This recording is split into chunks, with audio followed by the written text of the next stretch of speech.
Meron tayong Katarungan Pambarangay Law, Presidential Decree 1508.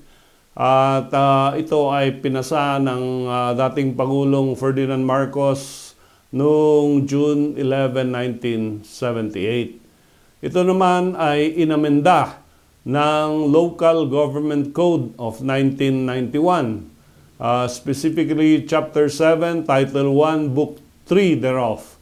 At ito ay nagre-require na lahat ng cases, conflicts between the parties shall have authority to mediate itong mga parties na ito before they will issue a certificate to file action. Kaya tayo naglulupon na sa barangay para they will try to mediate or make conciliation between the parties pag merong conflict.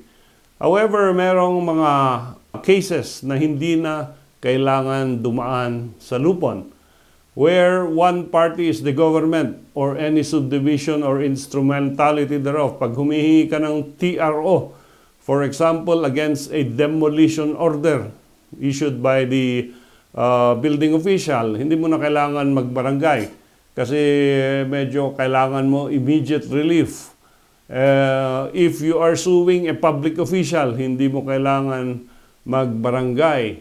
Yung offense punishable by imprisonment exceeding 1 year or a fine exceeding 5,000 pesos, hindi na kailangan magbarangay.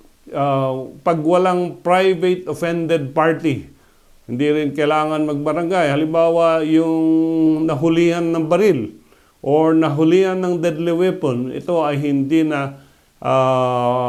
na required to be referred to a barangay lupon for possible conciliation.